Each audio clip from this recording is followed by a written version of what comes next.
არსებობს კედლის კალენდარი, არსებობს ჯიბის კალენდარი, მაგრამ თქვენ მოსიარულე კალენდრის შესახებ თუ გსმენიათ რამე? თუ არა, მაშინ მოემზადეთ ჩვენი სტუმარია ანდრია გრიგოლაშვილი.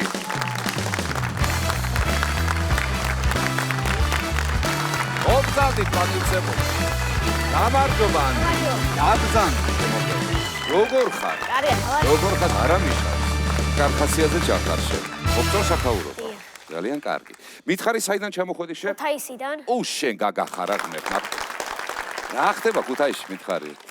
კარგია ყველაფერი, ქუთაისში კარგია ყველაფერი. კარგი ხდება. რა თქმა უნდა, ქუთაისში ყველაფერი არის კარგი და აპლოდისმენტები შევხვდით ამ ამბავს. და ქუთაისშიც ხო იციან ეს სიმღერა? ორ შაბათი შაბათია, სამ შაბათი შაბათია, ოთხ შაბათი იციან ხო ეგ სიმღერა? ეგრე რაღაცა. კი, მეგობარია ერთხელ და. იმღეროდა? მეგობარი. მეგობარი, იმან იცის ხო? კარგად იცის? და იმან თარიღები თუ იცის და რაღაცების დამახსო. არა? მარტო შენ იცი.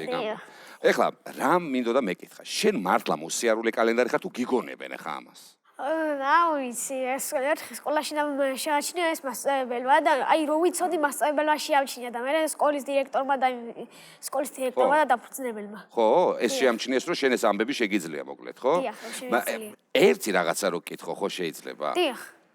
რატო მოგინდა ამ კალენდრის სწავლა დედას გაფიცებ? მოვწყინდა წიგნის კითხვა და მეთქი რამეს საინტერესო გავაკეთე და მე მოვიდა წვენში კალენდარი და 2013-დან დაუწყე და 2026-მდე ჩავყევი. ესე იგი, თუ შემთხვევით წიგნის კითხვა აღარ გინდათ, იმიტომ რომ ყველა წიგნი წაკითხული გაქვს, მე უკვე გადადიხარ კალენდარზე. პატივცემული ხო და მაშინ ხართ ყველაზე მაგარი ადამიანი, ხო ასეა? დიახ. აი ასე. კი ბატონო. მოვჭეთ ახლა ჩვენ ამ ხუმრობას და გადავიდეთ სერიოზულად საქმეზე. შენ თანახმა ხარ? დიახ, კი ბატონო. აბა 2025 წლის 26 მაისი რა დღე იყო? ორშაბათი. ნახოთ აბა ერთი ეკრანზე გადავამოწმოთ როგორ იყო ეს ამას. ორშაბათია პატივცემულები. კარგი, აბა შენ მითხარი 2026 წლის 26 მაისი რა დღე იყო? სამშაბათი. შევხედოთ ერთი. კი ბატონო, სამშაბათი ყოფილა. აი 2012 წელს რა დღე იყო 26 მაისი? შაბათი. შაბათი, ნახოთ აბა. ოპა, შაბათი ყოფილა. კიდე მზად ხარ შეკითხვის? დიახ. აბა 2030 წლის 26 მაისი რა დღე იქნება? კვირა. კვირა იქნებაო. აბა შევამოწმო ერთი თუ იქნება? კი ბატონო, კვირა იქნება. კარგი, აბა შენ, აი მე ვარ 12 ივლისს დაბადებული. 2008 წლის რო კითხო შეიძლება? შეიძლება. შეიძლება, ხო? შეიძლება. 2008 წლის 12 ივლისი რა დღე იყო? შაბათი. შაბათი. აბა ვნახოთ, შაბათი იყო თუ არა. კი ბატონო. ახლა მითხარი 2020 წლის 27 ნოემბერი რა დღე იყო? პარასკევი. პარასკევი. ნახოთ.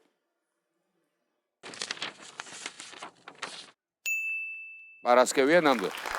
რანაირად გახსოვს გამაგებინე ეს. როგორ ახერხებ, ეს არის საოცარი ამბავი არის. ეგეთი არავინ შემხედრია შენ რო ხარ. ძალიან მაგარი რო ხარ, იცი? დიახ, ვიცი. ნამდვილად ძალიან მაგარი ხარ შენ. ეხლა უნდა გკითხო რაღაცა ძალიან ძველი თარიღი, რაღაცა მოვიფიქრო, მაიცა, მაფიქრე. 1981 წლის 13 მაისი. ნუ, ოთხშაბათი. ოთხშაბათი. ეს დღე იყო ძალიან კარგი დღე, იმიტომ რომ დინამო თბილისმა დაამარცხა ყველაზე მაგარი ევროპული გუნდები. კი ბატონო, კარლ ცაის მოუგეთ, ხო მართალია? შევამოწმოთ, აბა მოდი ვნახოთ. ის რაც თქვი, ეგ ამბავი ნამდვილია და ნაღდათ მართალია და ასე არის, ოთხშაბათი იყო ნამდვილად. გადასარევი. ეს შე ფეხბურთი გიყვარს? და რაგბიც. კარგია. და რაგბიც. დადიხარ ფეხბურთზე? არა. არა? გულშემატკივარი ხარ? კი, რეალ მადრიდის. რეალ მადრიდის? ანუ ესპანეთის გულშემატკივარი ხარ შენ? დიახ, და ცველის პოზიციაზე ვთამაშობ. აი პეპე რომ თამაშობ და ცენტრალურში მაგაზე. პეპეს ადგილი მოწონს, შესანიშნავი ადგილია ეგ და შესანიშნავი ფეხბურთელი გავიხსენეთ ნამდვილად. დიახ. ჩემპიონატებზე რაღაცებზე ყველაფერზე ინფორმაცია იცი შენ ესა? ეგეც შესწავლილი გექნება, ხო? შენ თარიღებიც იცი ყველა? დიახ. აბა რეები იცი? ნუ რომელიც წელს მოიგო ჩემპიონთა ლიგა ევროპის გუნდებმა რომელიც წელს მოიგეს ნაკრებებმა ევროპის ჩემპიონატები და სოფლიოც იცი? სოფლიოს ვიცი. მოდი გინდა ეხა ევროპის ჩემპიონატთან დაკავშირებული ამბები შევამოწმოთ? დიახ. კარგი. 2024-ში ვინ გახდა ჩემპიონი? ესპანეთი. კი ბატონო, ესპანეთი გახდა. ვის შეხვდა და ანუ ეგ ამბები გინდა რომ მომიყვე? ინგლისში შეხვდა მე მაგათმა ჩვენც მოგვიგეს თუ გახსოვს შენ. 4-1. არ არის აუცილებელი ხა ამის თქმა. დიახ. ხო, მაგრამ მოგვიგეს კი, მართალია. ეგრე იყო ნამდვილად აპლოდისმენტები ცოდნისთვის. 2020-ში რა ხდებოდა ევროპის ჩემპიონატი? იტალია მოიგო ისევ ინგლისი დამარცხდა. ისევ ინგლისი, ხო? რაღაცაშია საქმე ამ ინგლისელებს ვერ აქვთ კარგად საქმე როგორც ხედავ მე. 2016-ის. ჩემოსაყვანელმა ფეხბურთელმა კრისტიანო რონალდომ მოიგო პორტუგალიამ ევროპის ჩემპიონატი 2016-ში და ედერმა გაიტანა გოლი და გადაარჩინა პორტუგალია წაგებას. ხო და რა ვის ეთამაშებოდა პორტუგალია? საფრანგეთი. კი ბატონო, აპლოდისმენტები ასე იყო, კი, ნამდვილად. კარგი. ბოლო ჩემპიონთა ლიგაზე რას მიყვება? პარი სენ-ჟერმენი მოიგო ინტერი, ზარმაგრა ითამაშა ბარსელონას და 5-0 დამარცხდა. იქ ვინ თამაშობს მან მაგ გუნდში? კვარაცხელია. კი ბატონო და კვარაცხელია გახდა ჩემპიონი. ეხლა მითხარი წინა ჩემპიონთა ლიგაზე რა ხდება? 2024 წელს. ხო, წინაზე, ხო. რეალ მადრიდმა მოიგო დორტმუნდის ბორუსიას და ისე დამარცხდა დორტმუნდის ბორუსია. რა ანგარიში იყო? 2-0. 2-0. აპლოდისმენტები, ნამდვილად ასე იყო, ეგ მახსოვს. ცოტა შორს ხო არ გადავწვდეთ რაღაცას კიდე? გადავწვდეთ? კარგი. შენ მითხარი დორტმუნდის ბორუსია თუ გასულა ფინალში როდესმე და თუ დამარცხებულა ფინალში? კი. აბა როდის იყო? 2019 წელს გერმანული შეჯიბრი იყო ჩემპიონთა ლიგაზე ბაიერნი დორტმუნდის ბორუსია და დორტმუნდის ბორუსიას ყავდა საუკეთესო ფეხბურთელები, მაგრამ დაიშალა ის გუნდი. ეხლა 2024-ში წააგო 1 ივნის ჩემპიონთა ლიგის ფინალში და მან ძალიან დიდი ბრძოლა ჩემპიონთა ლიგის ფინალში გასასვლელად. თავარია გავიდა თუ არა. და დამარცხდა რეალ მადრიდთან, რომელიც არის ძალიან ძლიერი გუნდი. და კიდე ეს ის რეალ მადრიდია, რომელიც ძალიან უყვარს პატივცემულს. ხო ასე ანდრია? კი ბატონო. მოდი, ახლა მსოფლიო ჩემპიონატიც არ გამოვტოვოთ და ბოლო მსოფლიო ჩემპიონატზე მითხარი, ვინ იყო ფინალში, ვინ ითამაშა, ვინ მოიგო? არგენტინამ მესიმ პირველი მსოფლიო ჩემპიონატი ითამაშა და თქვა თუ ვერ მოიგებს მსოფლიოსო, ეს იქნება ჩემი ბოლო მსოფლიო ჩემპიონატის თამაში. ხო და მოიგეს? დიახ. კაი, ფეხი ხო არ ტკიოდა მაშინ იქ რო თამაშობდა რაღაცას, მაგას კი, რაღაცა დასიებული ფეხით ითამაშა მაგან. ეს კოპა ამერიკაზე იყო.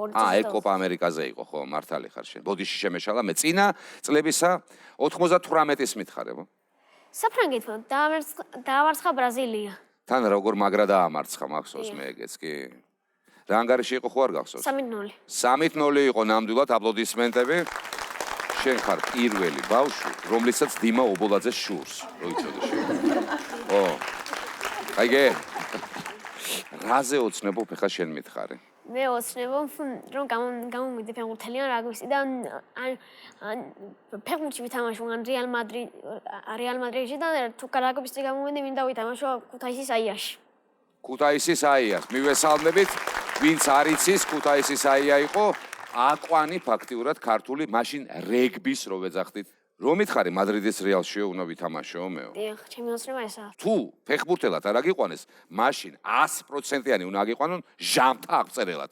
მე მგონი სწორი გადაწყვეტილება იქნება მათი მხრიდან. კარგი, ახლა მითხარი ვისთან ერთად მოხვედი შენ დღეს ჩვენთან? მე მოვედი ჩემი ბიძაშვილ მამიდაშვილთან ერთად, ჩემს ძმასთან და ჩემი ბიძაშვილ მამიდაშვილის ძმასთან ერთად და მესთან ერთად. მოგესალმებით. იმათაც უყვართ ფეხბურთი? რა ვიცი. არა? არ ვიცი. ჩემს უყვარს ფეხბურთი. აბა ბიძაშვილ მამიდაშვილებს შორის რომელი არის? ბიძაშვილ მამიდაშვილებს შორის ეს შავმაიკიანი ვიჭი არის. უკან როზის, კი, შავი მაისურით რო არის, ვინ არის? ჩემი ბიძაშვილ მამიდაშვილი.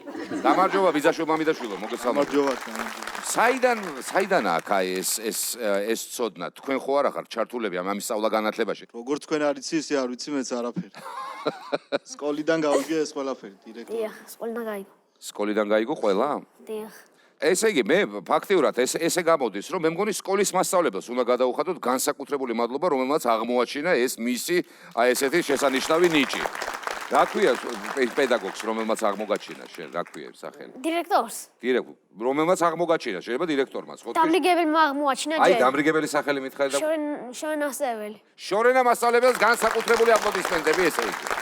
და დირექტორს რა ქვია? თამარა დეიშვილი. ქალბატონ თამარსაც ძალიან დიდი მადლობა. აი, ვინმე ხო არ არის, ახლა ვისაც შენ გინდა რომ მოკითხვა გადაცე აქ. კი არის. აბა, ჩემს მშობლებს გადავცე მოგეთხოვს და ჩემს ბებიას და ბაბუას. ძალიან დიდი მადლობა იმისთვის, რომ ასეთი შვილი და შვილიშვილი ყავთ და სად არიან მშობლები, რატო არ მოვიდნენ? მამა ქუთაისშია და დედა არის იტალიაში. ბებია ბაბუა სად არის? ბებია იტალიაშია და ბაბუა ქუთაისშია. მოკითხვა აბსოლუტურად სულ ყველას. შენ ნამყოფი ხარ იტალიაში? დიახ. ეხლა აი ეს შესანიშნავი ცოდნა რო გაქვს შენ. ხო უნდა დაფასდეს ეხა ეს ამბავი, ხო მართალია? შენ უნდა მიიღო საჩუქრე? ბი. აბსოლუტურად მართალია და პირველი საჩუქარი უნდა მოიტანოს ძვირფასმა ფაგიო.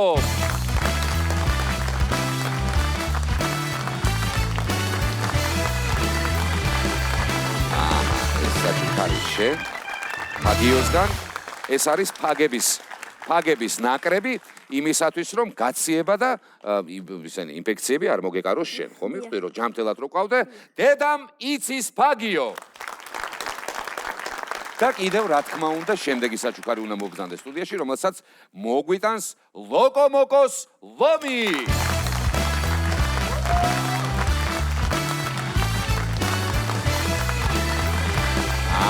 ესეც ლოკომოკოს საჩუქრები. კიდევ ერთხელ შეგახსენებთ რომ ჩვენი სტუმარი გახდათ ანდრია გრიგოლაშვილი, ჟავთაღწერელი, დაიმახსოვრეთ.